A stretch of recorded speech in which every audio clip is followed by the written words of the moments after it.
Hello, everyone, and welcome.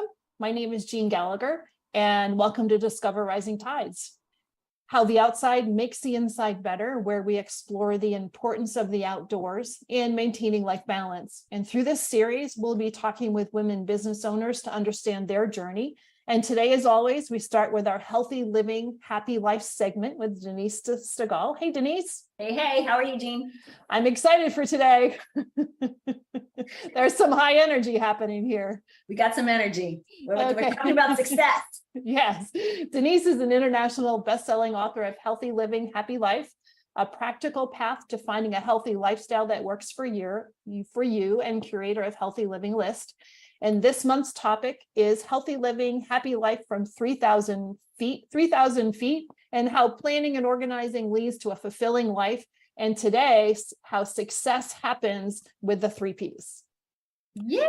Yay! And then our second segment will be our main guest, Diane McClay, and I'm really excited for that too. And Diane and Denise are friends, and that's how we all connected. So we'll get to that. But let's start with you, Denise. Tell us about the 3 Ps. Okay, so we've been talking about planning from the 3,000 foot area. So kind of looking down from up there, like you're on a plane looking down, you can see things much more clearly when you're looking from above. We get stuck in our minutia of every day. And so, when we all want to be successful, right? And so we all read a lot of books, we listen to a lot of podcasts, we listen to a lot of gurus, follow podcasts, whatever it may be. But what happens is we kind of get a little bombarded by great information. Everybody has good information, great information. The challenge, I think, where we really we start listening to all of these gurus, you and me and Diane included. But most of the challenge is before we start listening, we kind of need to know what success means to us. What is the path? Like how do we want to be successful? And of course, being successful means something different to you than it does to me. Mm-hmm. So when it comes to planning, we kind of have to go, okay, what is it that we actually want? In the big picture. That's what we're looking big picture, because then we can kind of we can get down to the nitty gritty a little bit more. So again, what is it that we want to succeed in? And you can do this, overall, this is what I want in my life. This is what I want in my business. This is what I want for the next year. Mm-hmm. So it can be something that you work on the 3 Ps. We'll talk about that a little bit more in a second. You can use the 3 Ps, the 3 P concept for all the different areas in your life. But I think what's important is we need to start with, again, core values. What are those things that are important to you? Why do you want this particular success? Why do you want to achieve these particular goals? And at that point, that's when we can say, okay, we need a plan. So the 3 Ps, of course, we talked about this last time, are planning, prioritizing, and preparing. Now, what tends to happen when clients come to me, they've read all of these books and have all these bits and pieces of ideas. They've attended events, you name it. So they've got bits and pieces of a plan. A little bit from, Dr. J, and a little one, more information from this particular book. And so they have this compilation of ideas, and it's overwhelming because they liked this piece of one program, another part of a different one. And so they kind of look at all of this going, okay, this is my overarching goal or plan that I want to succeed in, but I'm going to try to plan in 3 different ways, mm-hmm. which doesn't obviously make sense. And so for me, when I started to get my life back on track, because I had, was dealing with a health issue a handful of years ago, my success plan started simply with eat real food, make good decisions, and be accountable, which we've talked about. And for me, that was what optimized my overall well-being, gave me the energy that I was looking for. And really to find that healthy lifestyle that works for me, Mhm. which is really in my life what I was looking for and what I help people to do. That said, there were also times even within that I realized I didn't exactly have a laid out plan. And so that's where I came up with the three P's. What's that first part that I needed? I needed to know, well, what was the plan? What was my goal? And the goal is part of the plan. And obviously then there are these steps. And most of us are not very good at planning. We have a calendar. I have 3 of them. I have one upstairs that my husband and I share. I have my Google Calendar. I have one on my, my desk just to quickly flip through. So we're not really great at planning.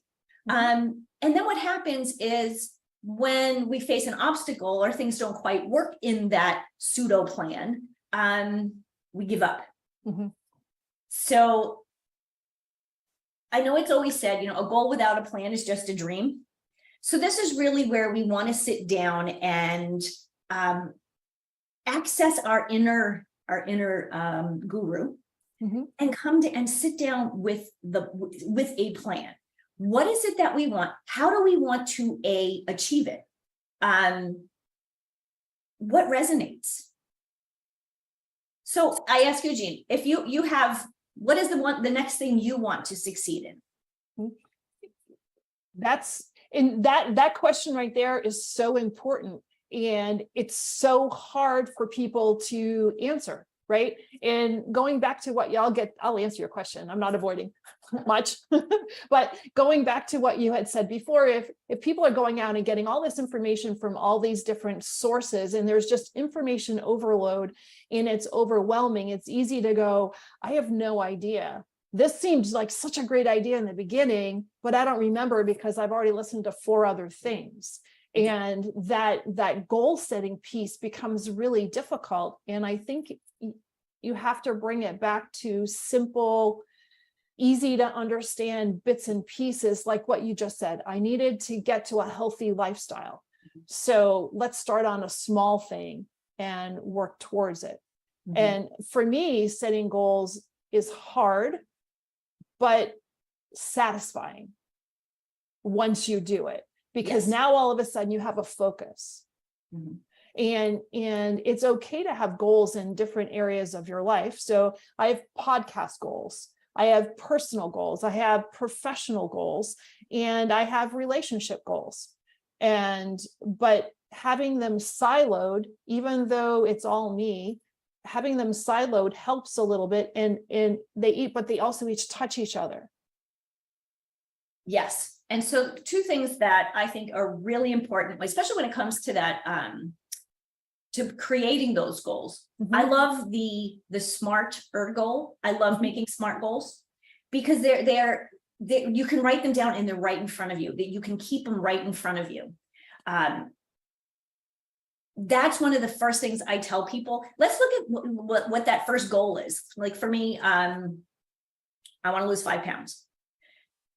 What is, what is that? That's my goal, because it's measurable. It's pretty simple. Mm-hmm. I want to lose 5 pounds by August 9th, whatever. Mm-hmm. So smarter goals really helps you to start that plan. To me, that's really the beginning of the plan. Mm-hmm. When you talk about, siloing things, something that I really love to do with my clients is the life wheel. Mm-hmm. And you've seen it called all sorts of different things. It's where that pie chart of where it says, you have different aspects of your life, your health, your sleep, your relationships. I love using one of those, and I actually recommend to my clients that they do it every quarter. Because this is how you can keep, the silos, everything in a different section, but at the same time, because they all connect. I mean, your professional goals and your personal goals connect. Your personal goals and your relationship goals connect. Mm-hmm. And so by keeping an eye on that, the life wheel, and I change, depending on the client, we change the categories. Mm-hmm. And so that's a great way to, one, plan, but it's also a great way to prioritize. Oh, I like that too. And people can understand that it ebbs and flows. It's really a moving thing. So it can change quarter to quarter. And what's interesting in what you're saying is when I talk to people for financial goals, goals for me, when I'm talking to them about goals, I tell them the goals need to have three things. They have to have identifier. It has to have a name. It has to have a dollar amount assigned to it. And it has to have a time frame. So when you're saying, I want to lose 5 pounds in however long, you've just done the same thing with a non-financial goal. Is you've given it a name, a purpose. You've said what your time frame is, and you said what you wanted to achieve during that time frame. So it makes it very simple. It's not just something that's out in the ether. It is this thing that's going to do this thing by this time frame. Exactly. And too often when people start to create a plan, it's I want to lose 5 pounds. And then that's where it stays. Mm-hmm. So kind of using the concept of the SMART goal gives you those other pieces that you need. And then that gives you a chance to prepare. So now here's your goal. Now, what are you going to do to achieve that in the prepare part? Right. Often in the prioritizing piece, before we get to the preparation, it really is, okay, so I want to lose 5 pounds by August 9th. That, in that priority. So maybe you actually want to lose 10 pounds, or kind of sitting in that, 10 pound, 5 pound, whatever it might be. So say I'm going to change my goal to, I want to lose 10 pounds. Mm-hmm. That prioritizes, before you get to 10 pounds, you've got to get to that first 5, right? Right. So I think that's a little bit where we need to prioritize. We can't have this grandiose, I need to lose 100 pounds by next month. Mm-hmm. Break it into smaller sections that are mentally and physically attainable. Right. So there's a little bit more of that prioritizing piece. But yes, now how do you prepare for that? Mm-hmm. You have to make sure that, one, I always say one of the most important things is to get your family and friends on board. If you live with other people, you're trying to lose weight, and you're going to say, I'm going to go vegan for a month. That's a little extreme, but let's just say that. And you do all the cooking. You might want to tell your spouse or partner that you're planning on doing this, because it's going to affect them. Mm-hmm. So part of that preparation really is about preparing other people too. Mm-hmm. And it works with your work career goals too. If you have a goal that you want to reach in your job with your career, and you work with other people, it's really important for them to know, because if you're busy doing something and you're not as available to people, they might get frustrated because you're not available to them the way you used to be. So again, preparation is really important to think of outside of you. Mm-hmm. And then, of course, the most important thing is to then actually prepare yourself personally. Get the food that you want, get the recipes, plan meal planning times. So all of that comes into the preparation. And again, like I said, it works with your personal and professional and physical goals too. One of the challenges of preparation, though, is that it can be a procrastinator, because, well, I don't have everything in place, so this isn't going to work. So now we're in overcoming that perfection of preparation. I was going to say, now we come into a fourth P, perfectionism. Yeah. We're on the same page, right? Exactly. Well, I can't do this because I don't have it all. I don't have all the recipes. I don't have all the food. And that just creates a downward spiral. It can. And so what I always tell my clients, especially when it comes to diet and exercise, is get one day right, get one meal right. Mm-hmm. Let's start small. Mm-hmm. Because what will happen, especially with that perfectionism, if you don't have everything in place, everything's not perfect, then you go, oh, well, I screwed up, so I'm not going to reach this goal. Mm-hmm. You've got lots of time to reach a goal. Between now and August 9th, if I screw up today with my goal of losing 5 pounds, I can definitely pick up tomorrow where I left off. It's about giving yourself grace. Part also. Yeah, giving yourself grace. Mm-hmm. But not using it as a crutch to not try again. Absolutely. Anytime we don't succeed in something, we automatically think that we're not good enough. we can't do this. And it really is a mindset. It's that internal judge that we have. You know, I always think it's the little angel on the one side and the little devil on the other. The little devil is a lot louder than the little angel. And so let's another time we'll talk about the little angel and the devil in more detail, and how that can help us obviously with success with our health and our wellness, and our exercise goals and food goals. I look forward to that. Thank you, Denise. You're welcome. As always, it's informative, but also achievable. Thank you.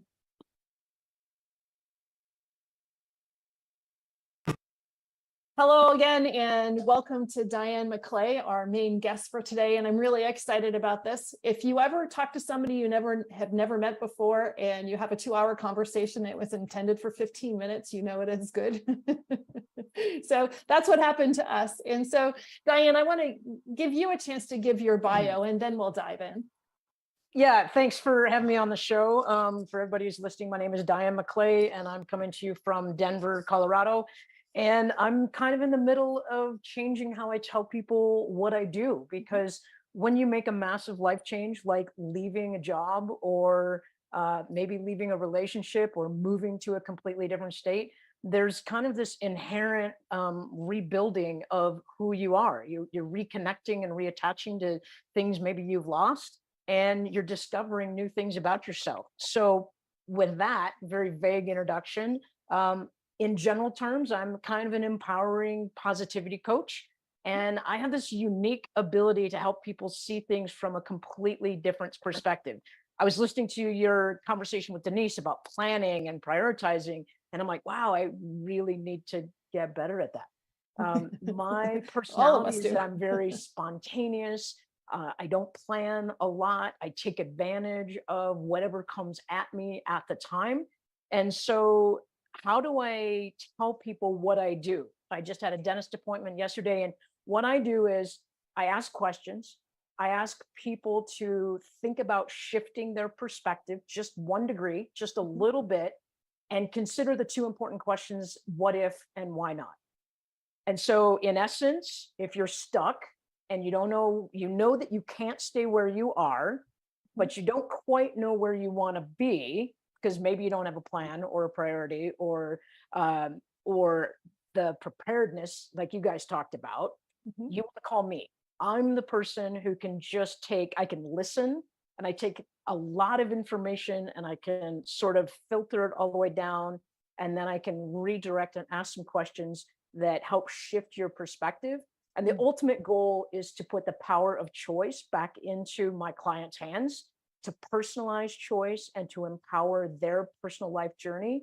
I think society has taught us that we don't have choice. Our culture, our churches, our parents, our teachers, our bosses, I think as women especially, sometimes we yield choice without even realizing that we're doing it. And part of what I want to do, part of my mission in the world, is to reconnect people to the power of perspective, the power of choice, the power of awareness, and then basically blend all of those things together so that they can make decisions in a courageous and confident way to get where they want to go. That's fantastic. There's so much to dive into. So let's start here. We identify ourselves when you introduce yourself to somebody, or the next question that they say is, so what do you do? So our identity is so encapsulated with our profession. Exactly. And I don't know that that's a good thing, because why would my opinion of you change by knowing what your profession is, right? So versus who you really are. But for those people that are in transition, there's an identity shift that happens, but also working through that identity shift is really challenging. Yeah, so can I just respond to that real quick? And then I kind of want to bring Denise in on this, because she's sort of seen me along my journey. My quick history is that at first grade, I knew I wanted to be a park ranger. I managed to go to college and get a degree in recreation management. I had 17 beautiful years, mostly beautiful, in a state government in Oregon. I had 5 years with the federal government. So I was in a system, right? Mm. And I knew that I was going to retire within that system. That was my belief. Well, life happens and things happen and people make mistakes. And then even when you make mistakes, I made some as a manager, there's a story that gets told about who that person is, what their values are, what they can do or not do, what their capacity is. And sometimes that story ends up taking a life of its own. Mm. And then we as individuals assume or adopt that story because it's been told about us. Mhm. So without getting into the details, that kind of happened to me, like a story and a situation evolved in my dream job. And it pushed me up against a wall to a point where I literally had to either accept what the agency decided for me on my behalf, or I had to step up and own what I thought was best for me. And ultimately, that was walking away from my dream job. It was resigning, not accepting the offer that they gave me. That was 6 hours away from my family. And then starting fresh and refiguring out who I was and what my worth was and what I was contributing to the world. Literally in that moment, I kid you not, in the middle of my heart, in the middle of my chest, in my body, it was like a jolt of electricity or a light bulb went off and the word choice just blared at me, right? And I'm going to just grab this real quick. Right. It's so important to me that, and this is a little bit big, sorry, Fred, but something that I've now wood burned onto a piece of bark. Wow. And it's not hanging on my wall yet because I need to find the right place, but it became my mantra. So I want to go back to your question. I want to say that when we introduce ourselves, we are taught to say, what do you do? Mm-hmm. I would encourage people right off the bat to make a different choice and come up with a different narrative. And my question is, what's something you believe in? Okay, now I don't mean politically, right? Because that's just too dangerous on a first date type conversation. It's too dangerous on a 5-year relationship or forever. Right. Never. This next statement, I hope that your listeners will understand who I am as a person. Mm-hmm. I believe in the power of nature. I believe in the power of choice. I believe in generating solutions, not solving problems. Right? So now you have, when I'm introducing myself, I can say I'm an empowerment coach, but there's 1,000 other people that are empowerment coaches. What makes me different is, first of all, I believe in you. I don't know you. I don't know your situation. But one of the things that's unique about me is I carry like this backpack full of belief, and it's overflowing. Random stranger on the street, someone says, I can't do that. I say, you know what? I believe you can. I literally, as a park ranger, we're taught to put things in your pack that help you survive when you're out in the woods or when you're on a trail. You're a backpacker too, Denise, right? So you think of all these things we stuff in our backpack and we carry with us, and they're typically physical things: first aid kit, flashlight, fire starter, blah, blah, blah, axe. And pack your fears too. So as a coach, I use that metaphor and I believe in story so that we can get to the heart of whatever it is that people are trying to figure out or move themselves forward. So inherently, I believe in you. Mm-hmm. So I think that changes the dynamic of the conversation, and we no longer put people in a question of what do you do, i.e., what's your worth, what's your value that you're contributing to the world. We're really asking, who are you as a person? That's profound. And Thank you. And I'm having a problem saying any more about that because there's nothing else to say. It's incredible. And you put it in very clear, concise terms. And it's a message that everybody needs to hear, because we are so identified by our action. And it's interesting when you even for people that aren't in transition. So when you're talking to somebody that maybe they're a homemaker, right? And so what do you do? And they say, well, I stay home and I take care of my kids, in that kind of a tone.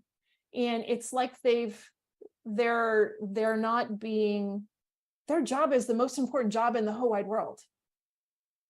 But deep down inside, do they value that, or do they really feel that that job is the most important job? Because if there's not somebody within the family unit taking care of our kids on a large proportion of the day, it changes values, right? So it's really an interesting statement. And so as people are identifying themselves or redefining their definition of themselves, or how they're verbally going to say that, the transition between, as they're working through a transition between a career transition, let's say, staying true to themselves, but also staying confident and not being discouraged, because whether you're going from one employee job and trying to find another job as an employee, which can be incredibly difficult if you can get an interview or interview over interview, or you're making the brave change like you did from going from a system to being self-employed. Both of those ventures are terrifying. They are, and I want to bring Denise in real quick if I can, because she just typed something into the chat, which I kind of forgot that I wrote. Denise, will you share that? Absolutely. So Diane is one of the authors of my latest book, Healthy Living, Happy Life, Master Your Mindset and Get Bleep Done. And the quote that she included in her chapter reads as this: the scariest part is right before you do the thing. Once you walk over the threshold, that's where your dreams unfold. Yeah. So yeah, thanks for bringing that in, Denise. And I think that's true. Like, the scariest thing before you make any kind of change is all of the stuff that comes up before you make the decision. And I have a belief, if you were to ask me, what's the one thing that I want to change in the world, or what's the one message that I want the world to have, it would be this: too often we are afraid of making the wrong decision, and we are paralyzed by trying to make the right decision. So what if, one of my favorite questions, what if we just agreed that there wasn't going to be a good or a bad, a right or a wrong in front of the decision? What if we just said we are making a decision? I would love, I'm not going to have a gravestone, but when there's a party for me and people remember what mark I left on this world, I would like the conversation to be about, can you believe we're no longer thinking about right or wrong decisions? Can you believe that for 50 years, I've just been making decisions and I feel happy? That would be my goal. Right. Well, defining right or wrong. So many years ago, when I first started as a financial advisor, I actually started in this career part-time. I wasn't sure. I was living in an area that I didn't know anybody. I wasn't sure if this was the gig that was right for me. And so I had another job and I was working part-time and trying to make that full-time jump. And it's just really hard to go from something that's secure to being 100% responsible for financially for your family as well as your career, right? And so the secure piece had some changes coming up that I truly did not feel, just like you, I truly did not feel that fit me. And I could not agree to the changes. So if I didn't agree to the changes, my only choice was to not be there. And it was a Wednesday and I had until noon on Wednesday to decide. And at 11:45, I called Human Resources and I said, I absolutely cannot sign this paper. Come walk me out the door. And so when I walked out the door, the first thing that I did was I went to the beach and I walked in the sand, because what I did was I just burned my boat.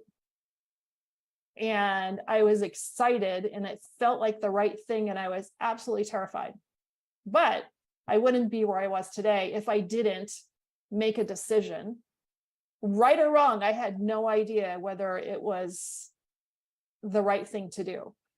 But you did. But I did. gonna But I argue did. But and- inside, I did. I right? knew. The mind, and you guys were talking about the planning and the prioritizing and preparing, and there is a ton of value in all of that, right? But no amount of, I mean, Denise, correct me if I'm wrong, but no amount of planning, no amount of prioritizing, and no amount of preparation can really get your mind wrapped around a massive life change, like a divorce or a death or leaving a job, right? You can think about it a lot. Correct me if I'm wrong, but, and jump in here, because I love having like a conversation about this. You're 100% right. There are definitely situations where all of the planning and preparation and kind of hard work doesn't make sense. You know, certain life situations, there's just so overwhelming and so much going on. And I think that's where mindset, you know, that's where we need to start working on a different mindset. You know, that judgment piece comes in no matter what the situation. And so I would agree. Yes, planning and preparing and all of that is awesome. When you're in a situation where that just isn't possible, that's when we need to step back and, you know, kind of look internally, like what is the mindset that you have about that situation? How do you change it? Yeah, And when you're in that's crisis, when you when have you're the in crisis, conversation with someone. prioritizing and planning kind of goes out the window. But I want to tie it back into the, you know, I was taking some notes when you two were talking at the start of the show. And one of the first things you said is, what do you want? What is the big picture? That is planning in, like, if you back out of the finiteness of it, what Jeanne wanted was a peaceful work environment. I assume she wanted to be valued and recognized. I assume she wanted to be compensated well for her talents. I assume by the limited information I have in her story, if she's telling me that she made a choice to leave a situation, there was clearly something there she didn't want. Which now she may not have full intellectual cognitive knowledge of what she does want. But in one of my books, I wrote, choice happens when you know for sure you cannot stay where you are. You're not sure where you're going to go, but you know for a fact you can't stay where you are.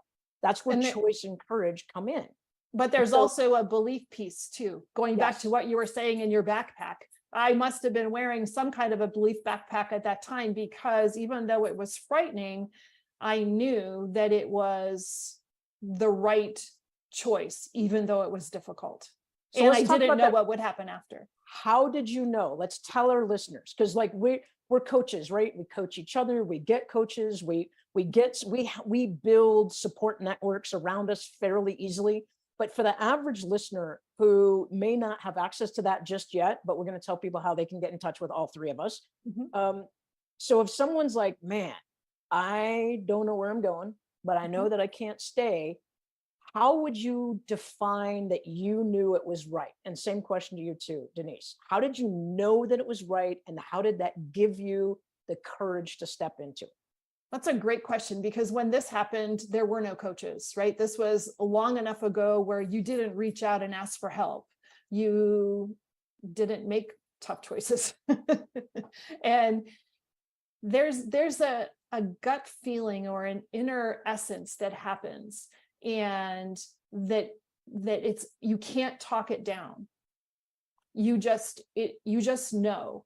And it's really, for me, it's very hard to explain, because I've talked to my business coach about this, and there's some things that have been that go on in my business, and I just know that it's okay. And I just know that these things will be achieved. And it's not because of spreadsheet. I have a goal spreadsheet, and I have a business tracker, and I have all those things. But for me, there's this internal gauge and guide that says, don't be afraid. Don't be a wimp. Don't be a wuss. Do the work.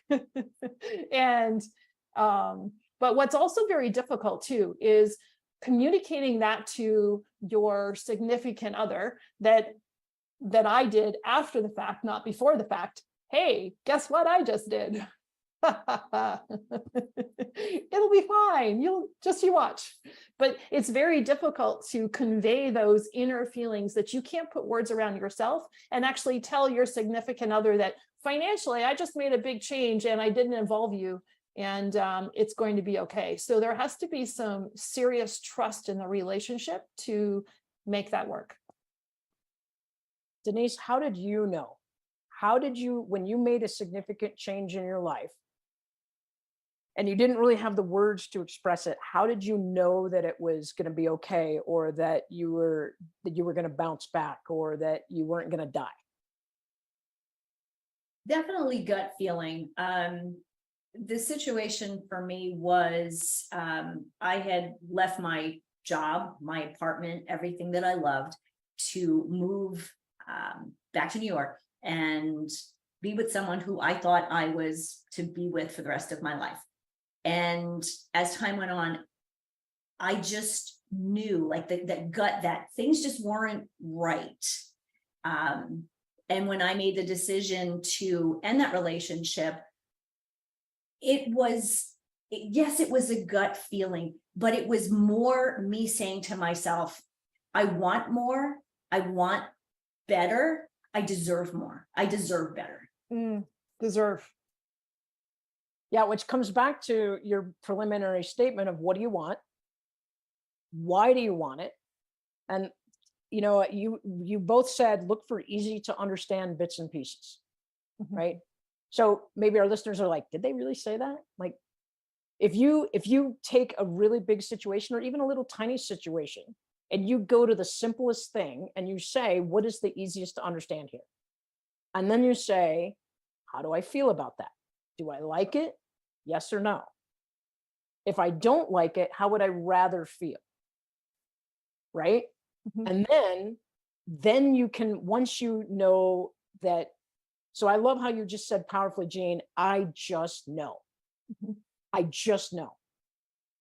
My partner, there are people she meets and she's like, oh, I don't like them. And I'm like, why not? She's like, I don't know. I just know. I just know. And usually about 3 or 4 months later, I find out that I'm the one who trusted that person a whole lot. And then I learn more information about them. It was like, oh, there it is. Right. But I want to tie this in real quick, because it's like, if we look for easy to understand bits and pieces, and if we allow our goals to ebb and flow, as you guys mentioned in the beginning, and we stay connected to the why, and the why may change, right? But, and if we can stay to what does success mean to us, then we can use choice and we can use courage to move ourselves forward, and we can find what resonates. You know, we can, I tell people, if you're not sure about anything, go for a walk, clear your head, go out in nature. That's one of my big things. And nature doesn't have to be like the wilderness. It could just be the sidewalk in the city. But I ask people this question: what do you observe on your walk? So, oh, I observed a dandelion growing up in a sidewalk crack. Why is that important to you? Right? Nature is going to tell us. Nature, I think, is going to fill in some of those things that we think we don't know, but it gives us words or a story to talk about what we believe and how we can apply that to our life to be successful and to reconnect to our why and reconnect to our purpose. Can we talk about the outside piece to just a little bit more? Because I think it's really important, not just because it's a theme of the podcast, but it's kind of important.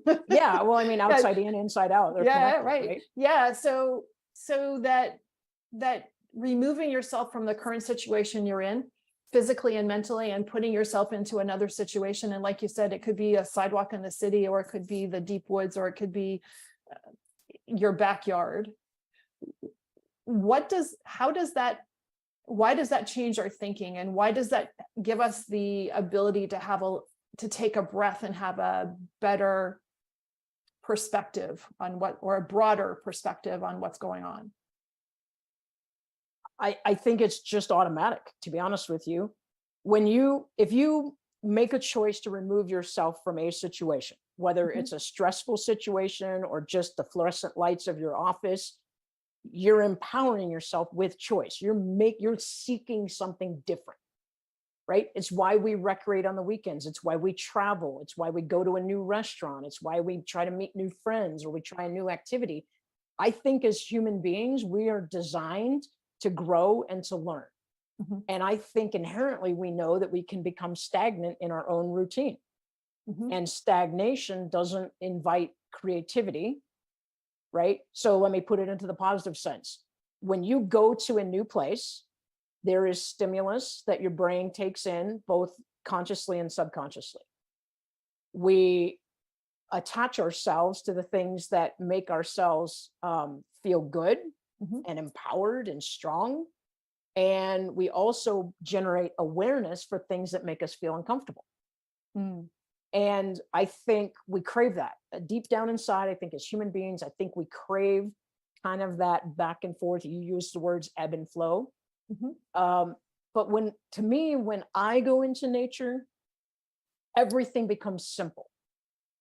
It's way more simple. Like the tree is not worried about how much oxygen or rain it's going to get. Right. I mean, it just is. That flower, it's either going to bloom and generate more flowers or it's Or not. it's not. Right. So I think there is a sense of simpleness that we as humans crave, but we forget to embrace because we have to have stuff and things and schedules, and we have to, Denise, you're shaking your head, like we got to fit all of this stuff into our day and our lifetime. Mhm. And I think for me, just going outside and taking my shoes off and grounding to the land is, I think it's humbling. I think it's connective for me. And I think that there is always a lesson for me, that like I am always looking and observing, and I ask myself, what do I see? And then what is the lesson for me to receive? Mhm.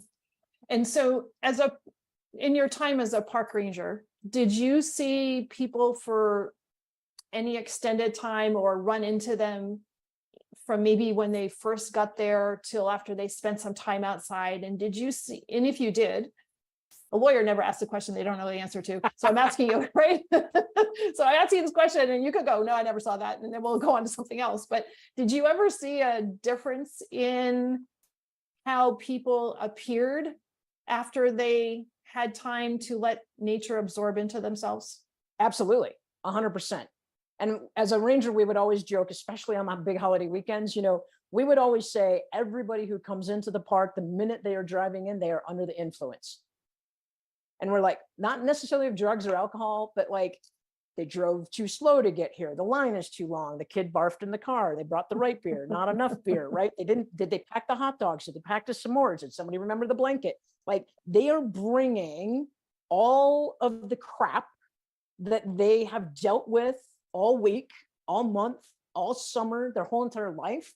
They pack all of that emotional crap into the car or the RV or the trailer or the canoe, and they bring it with them.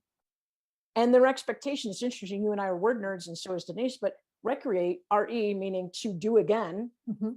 and create, to be born again, to renew, to refresh.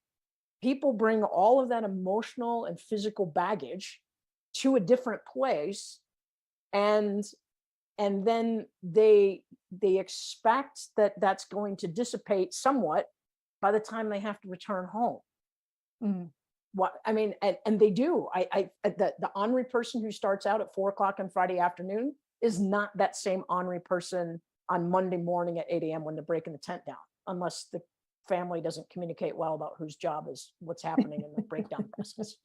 Right. But what starts to happen on Monday morning is all of the stresses of, we have to hurry up and get home. We have to hurry up and unpack. I have to work tomorrow. I have these things to do. I got to do laundry. I got to go grocery shopping. Like there's a very narrow window where people let go of all of that external expectation, but it starts to creep back in again when they start packing up to go home. And I'm sure Sunday night, there's the dread of the creep. There could be. Yeah. Yeah. Yeah. But I think the thing is for me, like, I'm right next to me. Like I have rocks, I pick up things in nature. Me too. This fell on a trail. And we all have rocks on our desks. Right. That is so fun. I have a pine cone with feathers in it. for me, when I go to nature and I just pick something up, and then here's the park ranger me, right? Don't pick up animals. Leave don't no pick up trace. Yeah. things that you don't know what And then they there's are, the 'cause whole they leave no trace piece, but we'll, it could we're be not gonna get poisonous, into or it. they could bite you. But inanimate objects, here's a piece of cherry bark, right? That has dried out, and I'm like, oh, that'd be cool to make paper out of it. I touch things because it makes me feel connected to nature, and then I get curious and I ask questions, and I ask, what's the lesson? And what I could keep talking, but you told me we had to stick within 50 I know, right? minutes, so. That's really funny because I'm in the, do I ask another question? Because where this we at is with so time? Let's fantastic. double We're check that. close. Yeah, we've got to probably 5 minutes left, and then we can, what I'd like to do though, is I'd like to do this again and and have part 2, because there's so much that we can talk about. And then what I'd like part 2 to be is, instead of just hearing Denise in the background, I'd like part 2 for be the 3 of us to have a conversation, an interactive conversation, because there's so much that we can put into Denise's her monthly concepts, and everything that you, Diane, have to your listening skills and your ability to filter and bring clarity to a situation that could be either overwhelming, or, like for me, when we were talking, I didn't know I didn't have clarity on something, and through our conversation, unexpectedly the light bulb went on. I'm like, oh, that's freaking obvious. Why the hell did I not even know? I didn't even know that I needed to know that. Right. So, and it brought clarity and direction and excitement to something that I didn't know didn't have any of that. Oof. Well, and I didn't know that when I engaged you in that conversation, that wasn't the outcome. I wasn't like, oh, she needs clarity, I got to help her find it. Yeah. It was more like, and I guess this is what I get excited about, is I have this really unique ability to see something from a completely different perspective. And I really appreciate that you called that out and recognized that I bring clarity to, I bring, I kind of settle the chaos in our mind. And, this is why I love working with Denise and Living Healthy List. It's why I got to give a shout out to Susan Taylor King, who is my coach and helped me get some clarity on what I was doing. She's the one who captured the backpack metaphor for me. But, really, it's about how do we all support each other? And, here's a perfect tie-in, right? Denise talks about planning, prioritizing, preparation. What if we could give people a summertime list of how they could use the 3 Ps to maximize their trip to their recreation spot, so that they could get clarity, lose the chaos, and have a good time? Like, what if we overlaid the 3 Ps with success of life with how do we use the 3 Ps to connect to nature in a way that we can get that more meaningful connection quicker, faster, deeper, and then actually not fall back into the chaos of real life when we come back from our vacation? That would be a cool conversation. Part 2 has just been defined. So everybody that's listening to this right now, when we get back together, the 3 of us are going to talk about exactly what Diane has outlined for us. I think it'll be a fascinating conversation. So Diane, thank you. As always, it's just a blast to talk with both of you. And so I appreciate your time today, and part 2 is coming up. Well, thank you for the opportunity to be here. I appreciate it. And Denise, as always, even if we don't talk a lot, just being around your energy and your space and your belief is always empowering to me. Jeanne, thank you. You're welcome. Thank you so much for listening today. Today's show was sponsored by Seaside Solutions, my financial services company. As a business owner, it's easy to be pulled in many different directions, and often taking care of yourself plummets to the bottom of the list. For me, I find myself outside to reground. My time outdoors helps me manage my day more effectively and be more present for my clients. Through this, Discover Rising Tides was born. At Seaside Solutions, we truly believe that education is the foundation of financial wellness. Our primary focus is to provide guidance that is designed to help you achieve your long-term financial goals and visions. Working with a plan allows space for doing more things that you love, like being outside to make the inside better. If I can help you create or realign your plan, or if you would like to be added to my weekly newsletter, please let me know. This week's topic was 5 ways to set more achievable goals. Your referral means the big, beautiful world to me. And if I can help, please let me know. And thank you so much for listening, and see you next time.